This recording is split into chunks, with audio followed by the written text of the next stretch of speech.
If there was a gold medal for self-sabotage, Syndrome would blast off with it, cape and all. Buddy Pine, aka Syndrome, is a former fanboy turned villain after Mr. Incredible hurt his feelings. Instead of saying, say, going to therapy or finding a new hero to admire, Buddy decides to dedicate his life to murdering superheroes. Pretty healthy, right? His master plan? Build a giant murder bot called the Omni Droid. Let it kill real superheroes so he can show up, defeat it, and become a fake hero himself. Then, once the world worships him, he plans to sell his tech to everyone so no one will be special.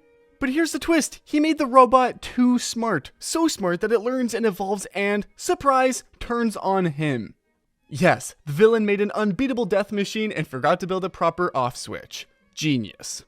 It just gets even dumber. In his effort to destroy superheroes, he literally hands them all the tools they need to beat him.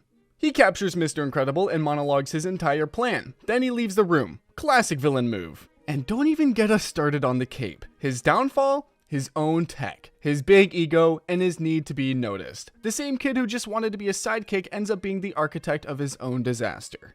Moral of the story, never build a killer robot smarter than you, especially if your whole personality is built around revenge. Dr. Evil is what happens when a Bond villain is dropped on his head and then frozen for 30 years.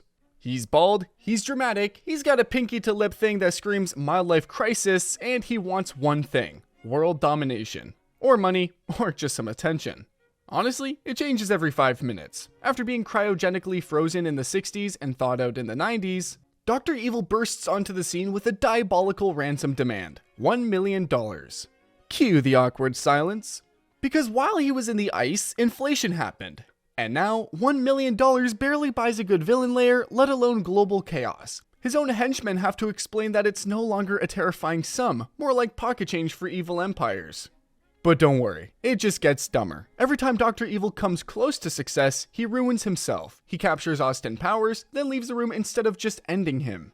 He builds moon bases, lasers, and even clones, only to be undone by his own idiocy or his dysfunctional relationship with his awkward teen son, Scott, who keeps pointing out the obvious flaws in his plans. And that's the beauty of Dr. Evil. He's so close to being threatening, but tripped up by his own cartoonish incompetence. Because nothing screams evil genius like asking for a ransom lower than a Marvel actor's salary. Ultron was meant to be humanity's savior, a peacekeeping artificial intelligence designed by Tony Stark and Bruce Banner. But after 5 minutes online, he saw all the memes, comment sections, and war footage and immediately concluded, yeah, humanity's gotta go.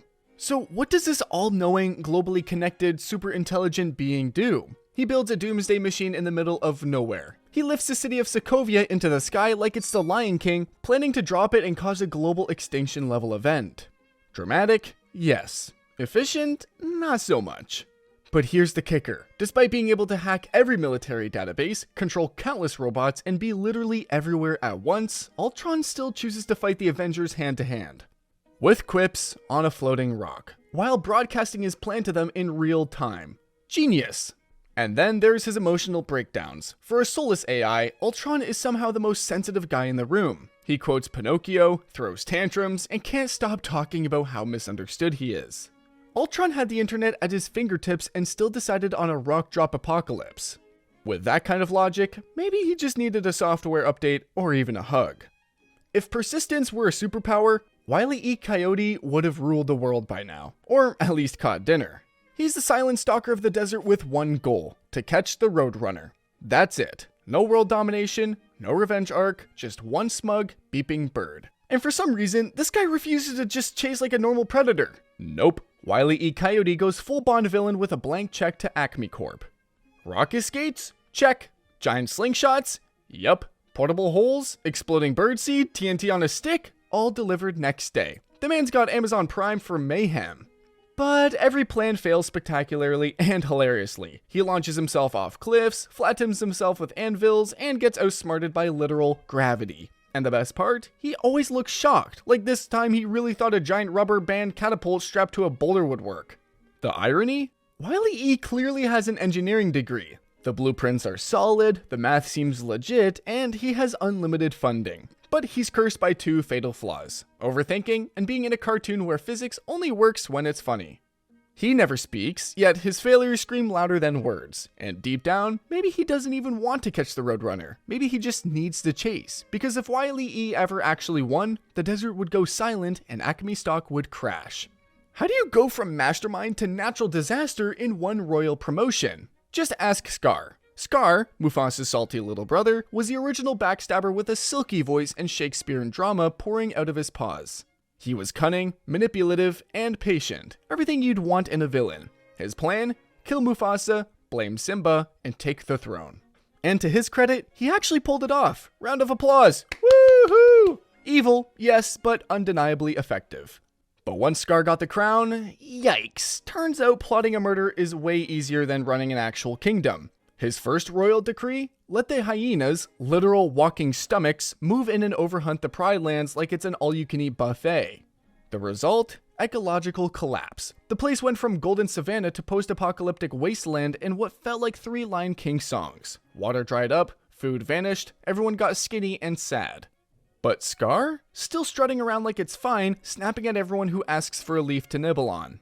The irony? Scar spent years scheming to be a king, only to prove he had 0 leadership skills. Not a strategy guy, not a farming guy, not even a keep the sun shining guy.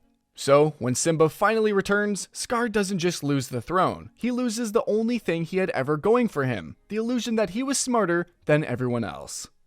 How do you get outsmarted by a kid with a BB gun and 0 parental supervision? Just ask the Wet Bandits. Meet Harry and Marv, 2 burglars with a combined IQ of a soggy sock. Their brilliant plan? Rob houses that was left empty during the holidays. Sounds simple, right? Until they pick the wrong house and the wrong kid. Kevin McAllister, age 8, is home alone with access to hardware supplies, fire, ice, tar, feathers, and the violent creativity of a cartoon villain. But instead of cutting their losses, the Wet Bandits charged in twice and walk into every single trap like it's their first day on Earth. They slip on toy cars, get slammed with paint cans, set their heads on fire. One of them gets iron branded in the face. There's also a tarantula involved because why not? And still, they keep going. No strategy, no gloves, no brain cells, just sheer commitment to bad decision making.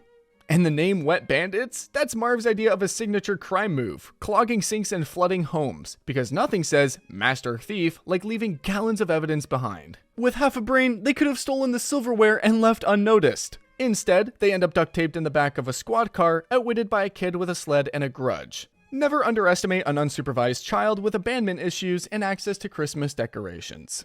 If persistence was a personality, Bowser would have earned a PhD in princess kidnapping by now.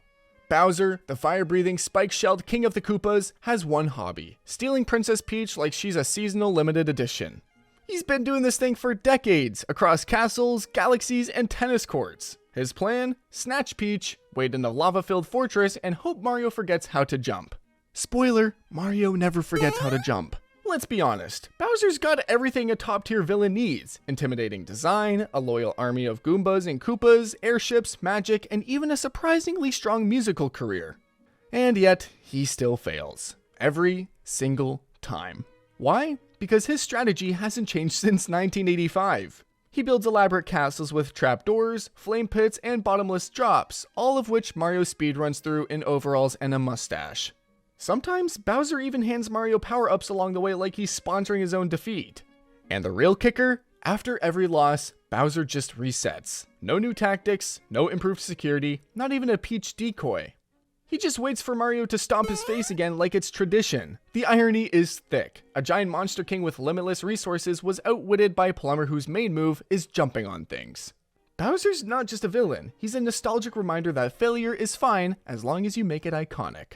He's the evil scientist with a tragic backstory for literally everything. His lawn gnome, his childhood, even his sandwich preferences. And every episode, he builds a shiny new innator to take over the tri-state area. Not the world, not even the state, just the tri-state area. Aim high, King. Dr. Doofenshmirtz is brilliant in the worst way possible. He creates time machines, shrink rays, and mind-controlled devices, but forgets to bolt them down. Or leaves the power cord dangling. Or gets distracted by narrating his trauma to Perry the Platypus, who, by the way, never actually says anything. And that's the pattern. He traps Perry, spills the entire evil plan, and then looks shocked when Perry breaks free and presses literally one button to blow the whole thing up every single time.